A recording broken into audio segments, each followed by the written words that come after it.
आज का हमारा टॉपिक है पद परिचय। देखो, पद क्या होता है? वाक्य में प्रयुक्त होने वाला प्रत्येक शब्द पद होता है।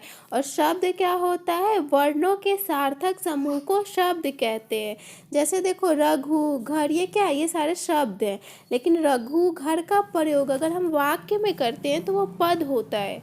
रघु घर जा रहा है, तो देखो यहाँ पे रघु घर जा रहा है, ये क्या है? ये सारे पद हो जाएंगे। तो पद परिचय क्या होता है? पद परिचय होता है, परिचय का क्या मतलब होता है? इंट्रोडक्शन देना होता है ना। तो पद का परिचय देना मतलब पद क्या है उसका परिचय देना ही पद परिचय होता है। और कैसा परिचय देना?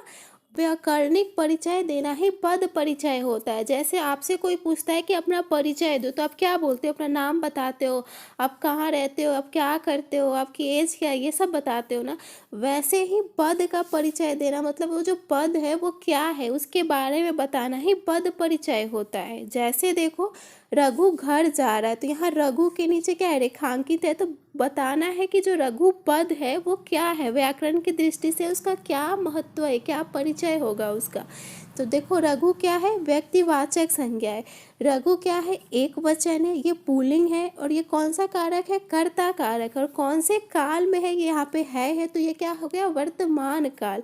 तो यही सब बताना ही होता है पद परिचय। देखो, अगर आपको संज्ञा, सर्वनाम, क्रिया विशेषण, काल, कारक, वचन, लिंग, अव्यय ये सब पहले से पता है तो आपको कोई भी परेशानी नहीं होगी पद परिचय में। संज्ञा क्या होता है? व्यक्ति, वस्तु, स्थान और भाव के नाम को संज्ञा कहते हैं। संज्ञा के 5 भेद होते हैं। पहला होता है व्यक्तिवाचक संज्ञा। व्यक्ति, वस्तु, स्थान आदि के नाम को ही हम व्यक्तिवाचक संज्ञा बोलते हैं। ऐसे देखो, गंगा तो नदी का नाम है ना, गंगा, आप नाम बता रहे हो। पटना शहर का नाम है पटना। गरिमा लड़की का नाम है गरिमा। तो ये सब क्या हो जाएगा? व्यक्तिवाचक संज्ञा। दूसरा होता है जातिवाचक संज्ञा। किसी प्राणी, वस्तु या स्थान की जाति का बोध होता है। मतलब जातिवाचक संज्ञा में मतलब आप किसी एक चीज़ का नाम ले रहे हो ना। अगर जैसे बोल रहे हो लड़का जाति, लड़की जाति, पक्षी जाति, तो क्या पूरी जाति का बोध होगा। जैसे लड़का बोल रहे हो, लड़की बोल रहे, गांव बोल रहे, शहर बोल रहे, तो उससे क्या हो रहा है? पूरे शहर जाति का बोध हो रहा है। किसी एक पर्टिकुलर शहर का नाम नहीं बता रहे आप।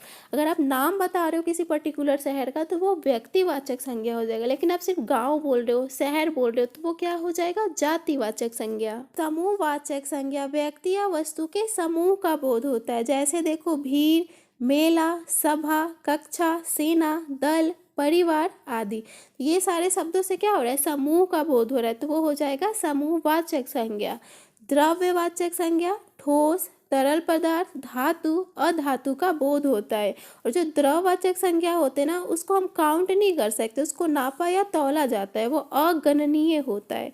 जैसे देखो, पानी, तेल, घी, सोना, कोयला, लोहा, हीरा आदि। भाववाचक संज्ञा क्या होता है? इसमें भाव, गुण, अवस्था या दशा का बोध होता है। जैसे देखो, महंगाई, अभिमान, बुढ़ापा, मित्रता, गरीबी, लंबाई, भूख, प्यास, भलाई आदि। सर्वनाम क्या होता है? संज्ञा के स्थान पर प्रयोग होने वाले शब्द को हम सर्वनाम बोलते हैं।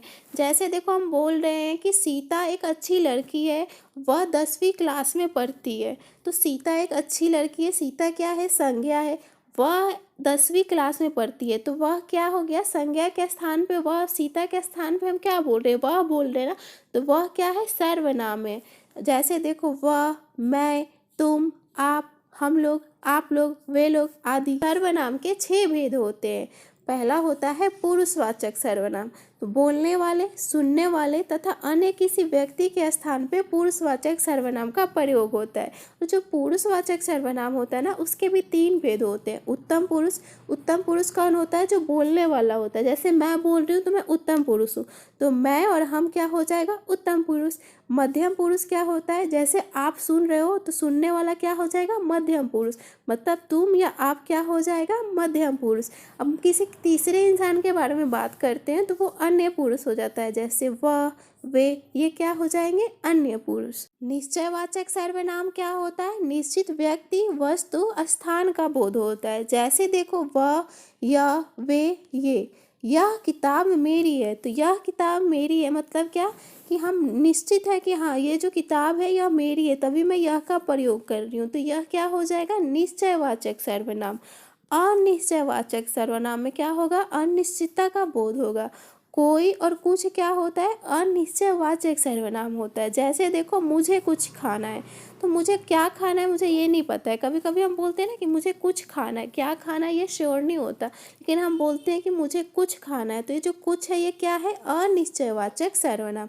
कोई आया है, कौन आया है नहीं पता है, मतलब क्या है, अनिश्चयवाचक सर्वनाम। संबंधवाचक सर्वनाम दो वाक्य या दो संज्ञा से संबंध जोड़ा जाए। जैसे देखो जो सो, जैसी वैसी, जिसकी उसकी आदि, ये सारे जो शब्द जिस वाक्य में आते हैं ना वहाँ पे संबंधवाचक सर्वनाम होता है। जैसे देखो जैसी करनी वैसी वर्णी, तो जैसी वैसी, जिसकी लाठी उसकी भैंस, जिसकी उसकी। प्रश्नवाचक सर्वनाम सबसे आसान। प्रश्नवाचक मतलब क्या, प्रश्न आ रहा है ना, मतलब इसमें आप प्रश्न पूछते हो, कौन, कब, कैसे, क्या आदि, ये सारे शब्द क्या है, प्रश्नवाचक सर्वनाम है। जैसे देखो वह क्या खा रहा है, तो क्या खा रहा है प्रश्न करना, तो क्या क्या हो जाएगा, प्रश्नवाचक सर्वनाम। निजवाचक सर्वनाम स्वयं या अपने आप के लिए निजवाचक सर्वनाम का प्रयोग होता है। जैसे देखो अपने आप, अपना, अपनी, स्वयं, खुद, निजी, मतलब निजवाचक सर्वनाम में अपने लिए, अपने आप या निजी, खुद का जो होता है ना उसके लिए हम निजवाचक सर्वनाम का प्रयोग करते हैं। जैसे देखो आप सभी हमारे अपने हैं, तो अपने आ रहा है तो ये क्या हो जाएगा, निजवाचक सर्वनाम। यह मेरी निजी कार है, निजी आया तो ये क्या हो जाएगा, निजवाचक सर्वनाम। क्रिया क्या होती है, जिस शब्द से किसी काम के होने या करने का बोध हो उसे क्रिया कहते हैं। मतलब जो भी काम होता है वो क्या होता है, क्रिया होती है।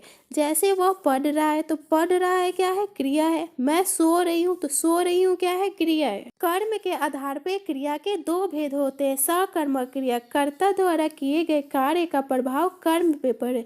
तो सकर्मक मतलब देखो स मतलब क्या होता है, साथ में कर्म, सकर्मक मतलब इसमें कर्म साथ में होता है, और कर्ता जो भी काम करता है उसका प्रभाव या फल कर्म पे पड़ता है। सकर्मक क्रिया को आप ऐसे भी याद रख सकते हो कि इसमें कर्ता, कर्म और क्रिया तीनों होते हैं। जैसे देखो सीता पुस्तक पढ़ रही है, काम कौन कर रहा है, सीता कर रही है, तो सीता कर्ता हो गई। क्या कर रही है, कौन सा काम कर रही है, पढ़ रही है, तो क्रिया हो गई। और कर्म क्या है, पुस्तक है, तो ये क्या हो गया, सकर्मक क्रिया, क्योंकि इसमें कर्ता, कर्म और क्रिया तीनों है। सकर्मक क्रिया के भी दो भेद होते हैं, एक कर्मक क्रिया और द्विकर्मक क्रिया। एक कर्मक क्रिया मतलब क्या, इसमें एक कर्म होता है, और द्विकर्मक क्रिया मतलब इसमें दो कर्म होता है। जो द्विकर्मक क्रिया होती है ना उसमें पहला जो कर्म होगा वो सजीव होगा और दूसरा कर्म निर्जीव होता है। जैसे देखो माँ ने बच्चों को पैसे दिए, तो माँ इसमें क्या है, कर्ता है, दिए क्या है, क्रिया है, और बच्चों को पैसे मतलब दो कर्म है ना, बच्चों है और पैसे है। बच्चों क्या है, ये सजीव है, तो ये पहला कर्म हो गया, और दूसरा कर्म निर्जीव क्या हो गया, पैसे हो गए। तो ये कौन सी क्रिया, इसमें कौन सी क्रिया होगी, द्विकर्मक क्रिया। सीता पढ़ रही है, तो सीता कर्ता हो गई, पढ़ रही है क्रिया है, और पुस्तक एक ही कर्म है ना, तो ये क्या हो जाएगा, एक कर्मक क्रिया। अकर्मक क्रिया, कर्ता द्वारा किए गए कार्य का प्रभाव कर्म पे ना पड़े। अ मतलब होता है ना, और कर्म मतलब कर्म इसमें नहीं होगा, इसमें कर्ता और क्रिया ही होते हैं। जैसे देखो सीता पढ़ रही है, तो सीता कर्ता है, पढ़ रही है क्या है, क्रिया है। तुम लोग गाते हो, तुम लोग कर्ता है, और गाते हो क्रिया। तो विशेषण क्या होता है, संज्ञा और सर्वनाम की विशेषता को बताता है। विशेषता मतलब क्या, गुण, दोष, संख्या, परिमाण, मतलब संज्ञा और सर्वनाम की जो भी अच्छाई बुराई होती है ना उसको ही बताना ही विशेषण होता है। जैसे देखो गोरा, काला, लंबा, छोटा, दो, तीन, मीठा। विशेषण के चार भेद होते हैं। पहला होता है गुणवाचक विशेषण। गुणवाचक मतलब क्या है, ये गुण दोष की बात करता है। गुण, दोष, रंग, रूप, आकार, स्वभाव आदि का बोध होता है गुणवाचक विशेषण में। जैसे देखो आम मीठा है, तो आम के किस गुण की बात हो रही है कि आम मीठा है, तो मीठा है क्या हो जाएगा, गुणवाचक विशेषण। पृथ्वी गोल है, तो पृथ्वी के आकार की बात हो रही है कि पृथ्वी कैसी है, गोल है, तो गोल क्या हो जाएगा, गुणवाचक विशेषण। परिमाणवाचक विशेषण में क्या होता है, नाप तौल का बोध होता है, और इसके दो भेद होते हैं, निश्चित परिमाणवाचक और अनिश्चित परिमाणवाचक। निश्चित परिमाणवाचक जैसे देखो 3 किलो लकड़ी, तो 3 किलो क्या है, निश्चित है, आपको पता है 3 किलो कितना होता है। 7 लीटर दूध, तो 7 लीटर भी क्या है, निश्चित है। अनिश्चित परिमाणवाचक क्या होगा, कुछ फल, थोड़ी सी चीनी। देखो कुछ है, यहाँ पे क्या है, थोड़ी सी है, मतलब क्या, अनिश्चित है। संख्यावाचक विशेषण में क्या होता है, संख्या का बोध होता है, जैसे 2, 4, 30, कुछ आदि। और संख्यावाचक विशेषण के भी दो भेद होते हैं, निश्चित संख्यावाचक विशेषण और अनिश्चित संख्यावाचक विशेषण। निश्चित संख्यावाचक विशेषण मतलब 5 सदस्य, 4 घोड़े, तो 5 और 4 कितना होता है, अब हमें पता है, ये निश्चित संख्या है। और अनिश्चित में क्या होगा, कुछ कपड़े, कुछ लोग। तो कुछ कपड़े और कुछ लोग क्या है, कुछ कपड़े, कपड़े भी हम काउंट कर सकते हैं, लोग भी काउंट कर सकते हैं, लेकिन कुछ में कितना आएगा, ये अनिश्चित है ना, तो ये भी क्या हो जाएगा, संख्यावाचक विशेषण। सार्वनामिक विशेषण या संकेतवाचक विशेषण, जो सर्वनाम संज्ञा के पहले आकर उसकी ओर संकेत करे। जैसे देखो, वह लड़का तेज है, लड़का यहाँ पे क्या है, संज्ञा है, वह क्या है, सर्वनाम है, तो संज्ञा के पहले सर्वनाम वह आया, तो वह क्या हो जाएगा, सार्वनामिक विशेषण या संकेतवाचक विशेषण। यह पुस्तक मेरी है, पुस्तक क्या है, संज्ञा है, यह क्या है, सर्वनाम है, तो संज्ञा के पहले सर्वनाम आया, तो ये क्या हो जाएगा, सार्वनामिक विशेषण। कारक हमने बहुत बार पढ़ा है, कारक के 8 भेद होते हैं। इसका विभक्ति चिन्ह जिसको परसर्ग बोला जाता है, ये हम देखेंगे कैसे याद करते हैं। ऐसे देखो, कर्ता ने कर्म को करण से के द्वारा, करण का प्रयोग साधन के लिए किया जाता है, मतलब क्रिया किस साधन से हो रही है। संप्रदान के लिए या को, दान का मतलब क्या होता है, देना, तो संप्रदान में किसी के लिए कुछ किया जाता है या किसी को कुछ दिया जाता है। अपादान से, अपादान का प्रयोग पृथक होने के लिए या अलगाव के लिए किया जाता है। संबंध क्या, काकी के रा री रे, अधिकरण में क्या होगा, क्रिया के होने का स्थान पता चलेगा, तो इसका विभक्ति चिन्ह में या पर। और संबोधन में क्या होता है, किसी को बुलाया जाता है, किसी को पुकारा जाता है, हे, अरे, अजी। अव्यय या अविकारी शब्द वे शब्द जिसके रूप में वचन, लिंग, काल आदि की वजह से कोई परिवर्तन नहीं होता, उन्हें अव्यय कहते हैं। तो जो अव्यय होते हैं ना, अव्यय का देखो मतलब क्या होता है, अव्यय, व्यय में अ लग के क्या बना है, अव्यय। व्यय का मतलब क्या होता है, खर्च करना, और अ लग गया मतलब क्या, उसका उल्टा, मतलब हम खर्च नहीं करेंगे, मतलब क्या, इसमें कोई परिवर्तन नहीं होगा, ये जैसा है वैसा ही रहेगा, इस पे लिंग, वचन, काल किसी का कोई प्रभाव नहीं पड़ेगा। जैसे देखो, राम बहुत खाता है, यहाँ पे एक शब्द है बहुत, राधा बहुत खाती है, राम क्या है, पुल्लिंग है, राधा क्या है, स्त्रीलिंग है, मतलब हमने लिंग चेंज कर लिया।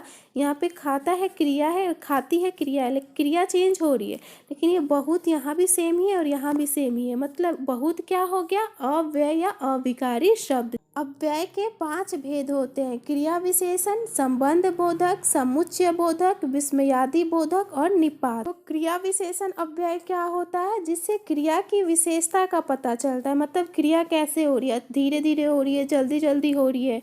जैसे देखो, राम धीरे धीरे खाता है, खाता है क्या है, क्रिया है, और वह कैसे खाता है, धीरे धीरे, तो धीरे धीरे क्या हो जाएगा, क्रिया विशेषण अव्यय। क्रिया विशेषण मतलब क्या, जो क्रिया की विशेषता को बताता है। संबंध बोधक अव्यय, जो अव्यय शब्द संज्ञा या सर्वनाम के साथ आकर उनका संबंध वाक्य के अन्य शब्दों के साथ प्रकट करते हैं, उन्हें संबंध बोधक अव्यय कहते हैं। तो संबंध बोधक अव्यय क्या होता है, संज्ञा या सर्वनाम के साथ आकर जो वाक्य के अन्य शब्द होते हैं ना, तो उनका क्या करता है, संबंध दिखाता है। जैसे देखो, के पास, के लिए, के सामने, के पीछे, से दूर, के कारण आदि, ये सारे शब्द संबंध बोधक अव्यय हैं। मेरे घर के सामने मंदिर है, तो मेरे घर और मंदिर के बीच में कौन सा शब्द संबंध दिखा रहा है, के सामने ना, तो के सामने हो जाएगा संबंध बोधक अव्यय। समुच्चय बोधक अव्यय या संयोजक अव्यय, वह शब्द जो दो शब्दों या वाक्यों को जोड़ता है, उसे समुच्चय बोधक अव्यय कहते हैं। तो समुच्चय बोधक अव्यय या संयोजक अव्यय क्या होता है, दो शब्दों या दो वाक्यों को जोड़ता है। जैसे देखो, राम और श्याम भाई है, तो और क्या कर रहा है, राम और श्याम को क्या कर रहा है, दो संज्ञा को क्या कर रहा है, जोड़ रहा है, तो और हो जाएगा समुच्चय बोधक अव्यय। मुझे नींद आ रही है इसलिए मैं सोने जा रही हूँ, मुझे नींद आ रही है एक वाक्य हुआ, मैं सोने जा रही हूँ दो वाक्य हुए, तो दोनों वाक्यों को कौन सा शब्द जोड़ रहा है, इसलिए, तो इसलिए भी समुच्चय बोधक अव्यय हो जाएगा। विस्मयादि बोधक अव्यय, वे शब्द जो हर्ष, शोक, क्रोध, आश्चर्य मतलब क्या, विस्मय, घृणा, आशीर्वाद आदि भावनाओं को व्यक्त करते हैं, उन्हें विस्मयादि बोधक अव्यय कहते हैं। जैसे अरे, ओह, शाबाश, वाह, तो ये सारे शब्द क्या होते हैं, विस्मयादि बोधक अव्यय। और इसके साथ ना ऐसा विस्मय सूचक चिन्ह लगा होता है, तो आपको समझ में आ जाएगा। जैसे देखो, शाबाश, तुमने तो कमाल कर दिया, मतलब किसी ने कमाल किया तो हमें क्या, हमारे मुंह से अचानक से निकल जाता है शाबाश। तो ये जो शाबाश है, ये क्या है, विस्मयादि बोधक अव्यय। अरे, ये कैसे हुआ, तो जो अरे है ये क्या है, विस्मयादि बोधक अव्यय। तो निपात क्या होता है, किसी भी बात पर अतिरिक्त बल देने के लिए जिन शब्दों का प्रयोग किया जाता है उन्हें निपात कहते हैं। जैसे तो, तक, ही, भी, मात्र, केवल, क्या आदि, ये सारे शब्द क्या है, निपात है। जैसे देखो, वाक्य से समझते हैं, तुमने तो हद कर दी, तुमने तो हद कर दी, हम तो लगा के क्या करें, बात पे ज़्यादा जोर दे रहे हैं। इस वाक्य को अगर हम ऐसे बोलते हैं, तुमने हद कर दी, तो उतना नहीं प्रभावशाली नहीं लग रहा। लेकिन हम बोलेंगे तुमने तो हद कर दी, मतलब क्या हो रहा है, ज़्यादा जोर दे रहे अपनी बात पे, तो लगा के जोर दे रहे ना, तो क्या हो जाएगा, निपात हो जाएगा। तुम्हें आज रुकना ही पड़ेगा, देखो ही लगा के जोर दे रहे हैं कि तुम्हें तो आज रुकना ही पड़ेगा, तो ही भी निपात हो जाएगा। गांधी जी को बच्चे तक जानते हैं, मतलब गांधी जी को बच्चे जानते हैं, ऐसे बोलने में मज़ा नहीं आ रहा, लेकिन हम बोल रहे गांधी जी को बच्चे तक जानते हैं, तो तक बोल के क्या करें, ज़्यादा जोर दे रहे ना, तो तक भी क्या हो जाएगा, निपात हो जाएगा। काल क्या होता है, क्रिया के जिस रूप से उसके होने का समय पता चले उसे काल कहते हैं। काल का मतलब क्या होता है, समय, मतलब क्रिया कौन से समय में हो रही है वही क्या होता है, काल होता है। और काल के 3 भेद होते हैं, भूतकाल, वर्तमान काल और भविष्य काल। भूतकाल मतलब क्या, जो समय बीत गया, पास्ट में चला गया। और जो भूतकाल वाले वाक्य होते हैं ना, उसमें ज़्यादातर था, थी, थे, ये सारे शब्द आपको दिखेंगे। जैसे देखो, वह गया, वर्षा हो रही थी। वर्तमान काल मतलब क्या, जो समय चल रहा है, मतलब अभी आप वीडियो देख रहे हो तो ये क्या हो गया, वर्तमान काल में देख रहे हो।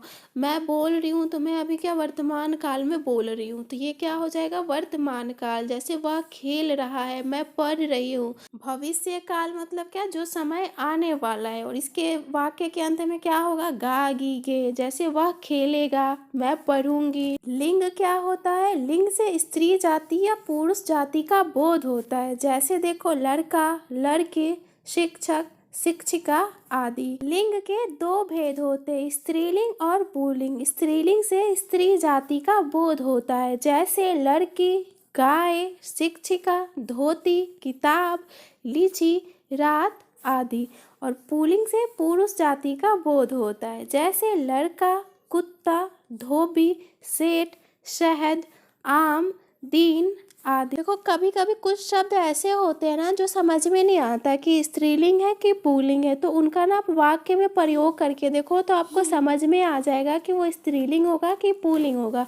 जैसे देखो, हम बोलते हैं कि आम मीठा है, ये नहीं बोलते ना कि आम मीठी है, बोलते आम मीठा है, तो आम मीठा है तो क्या होगा, पुल्लिंग हो जाएगा आम।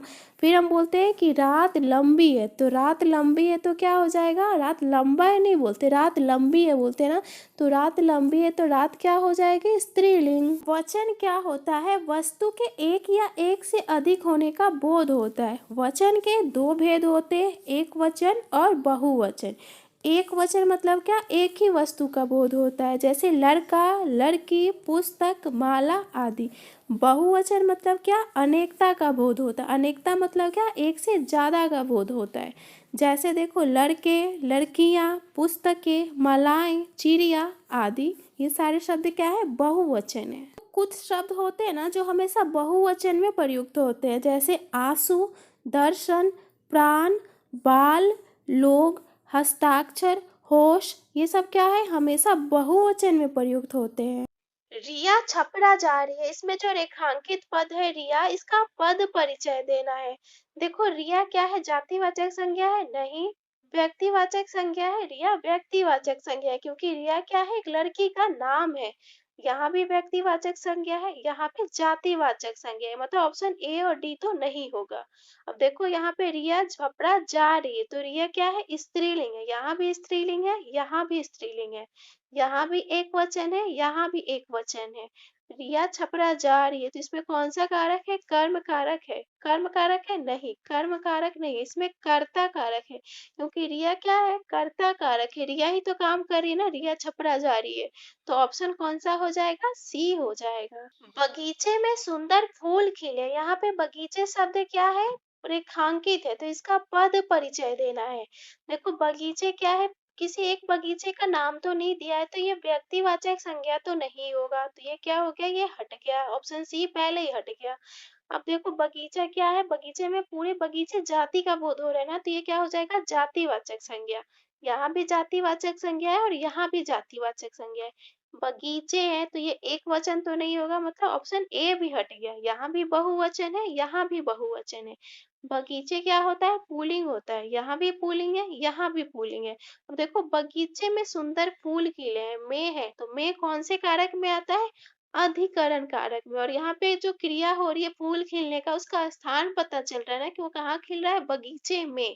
तो में आ रहा है तो किस में आता है? अधिकरण कारक में। तो कौन सा ऑप्शन हो जाएगा? ऑप्शन बी हो जाएगा।